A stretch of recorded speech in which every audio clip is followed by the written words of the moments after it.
सूक्त पांचवा। देवता रुद्र। देवताओं ने पूर्व दिशा के कोने से उसकी रक्षा के लिए धनुष धारण करने वाले भव अर्थात महादेव को उसका अनुष्ठान करने वाला बनाया। जो इस बात को जानता है, धनुष धारण करने वाले भव अर्थात महादेव सर्व ईशान उसके अनुकूल रहते हैं। जो इसे जानता है, उसके अनुकूल रहने वाले पुरुषों और पशुओं की वे हिंसा नहीं करते। देवताओं ने दक्षिण दिशा की ओर से बाण चलाने वाले शर्व अर्थात शिव को उसका अनुष्ठान करने वाला बनाया।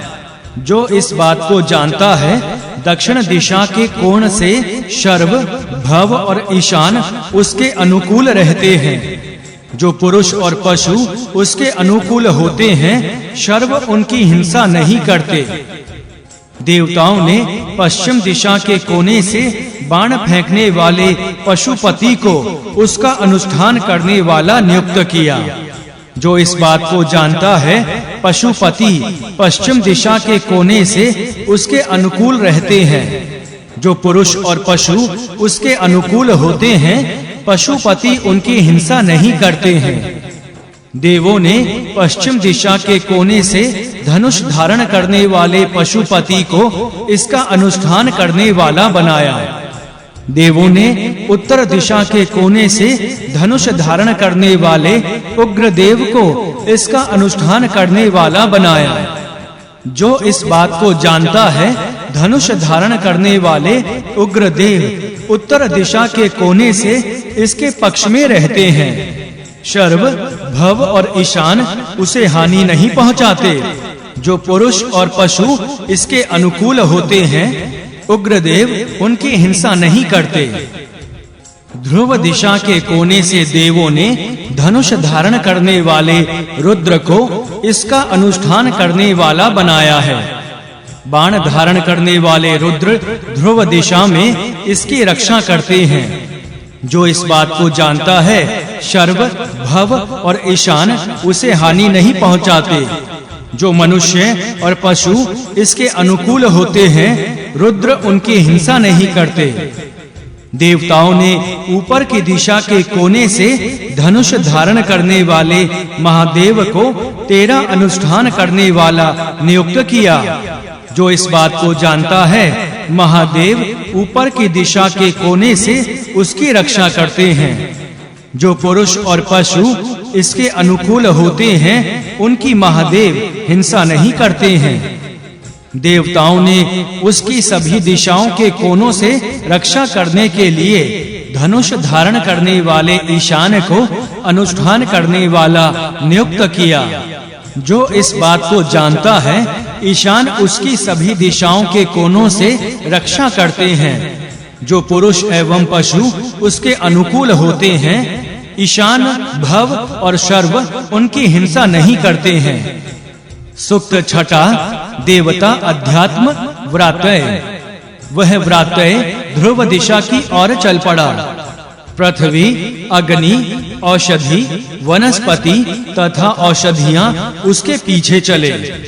जो इस बात को जानता है, वह पृथ्वी, अग्नि, औषधि एवं वनस्पतियों का प्रिय होता है। वह ऊपर की दिशा की ओर चला। ऋतु, सत्य, सूर्य, चंद्र और नक्षत्र उसके पीछे चले। जो इस बात को जानता है, वह सूर्य, चंद्रमा तथा नक्षत्र का प्रिय स्थान होता है। वह उत्तर दिशा की ओर चला।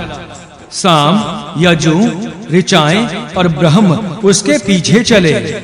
जो इस बात को जानता है, वह साम, यजु, ऋचा और ब्रह्म का प्रिय धाम होता है। उसने बृहति दिशा में गमन किया। पुराण, इतिहास तथा मनुष्यों की प्रशंसात्मक गाथाएं उसके पीछे चली। इस बात को जो जानता है, वह पुराण, इतिहास तथा गाथाओं का प्रिय धाम बनता है। उसने परम दिशा की ओर प्रस्थान किया। आहवानीय, गार्हपत्य तथा दक्षिण अग्नियां उसके पीछे चली। जो इस बात को जानता है, आह्वनीय, गार्हपत्य और दक्षिण नाम की अग्नियों का वह प्रिय धाम बनता है। वह अनादिष्ट दिशा की ओर चल पड़ा। ऋतुएं, पदार्थ, लोक, मास, पक्ष, दिवस और रात्रि उसके पीछे-पीछे चलने लगे। जो इस बात को जानता है, वह पुरुष ऋतुओं, पदार्थों, लोक, मासों, पक्षों, दिवसों और रात्रियों का प्रिय धाम बनता है। वह अनावृत दिशा की ओर चल पड़ा। ईड़ा, इंद्राणी, दीति और अदिति उसके पीछे-पीछे चली। जो इस बात को जानता है, वह पुरुष ईड़ा, इंद्राणी, दीति और अदिति का प्रिय धाम बनता है। उसने दिशाओं की ओर गमन किया। विराट, अदिति देव और देवता उसके पीछे-पीछे चलने लगे। जो इस बात को जानता है, वह विराट और सभी देवों का प्रिय धाम होता है। वह सभी अंतर दिशाओं की ओर चल पड़ा। प्रजापति, परमेष्ठी, पिता और पितामह उसके पीछे चले। जो पुरुष इस बात को जानता है, वह प्रजापति, परमेष्ठी, पिता और पितामह का प्रिय धाम होता है। सूक्त 7वां, देवता अध्यात्म व्रातय। वह बड़ा समर्थ और गतिशील होकर पृथ्वी के अंत तक गया है और वह सागर बन गया। उसके साथ प्रजापति, परमेष्ठी, पिता, पितामह, श्रद्धा और वृष्टि होकर रहने लगे। जो इस बात को जानता है, जल उसे प्राप्त होते हैं।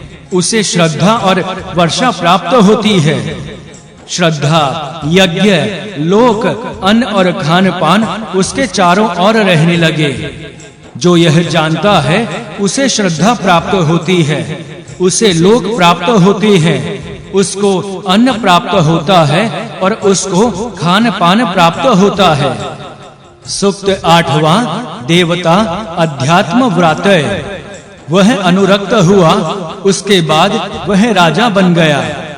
वह प्रजाओं के, बंधुओं के, अन्न के और खान पान के अनुकूल व्यवहार करने लगा।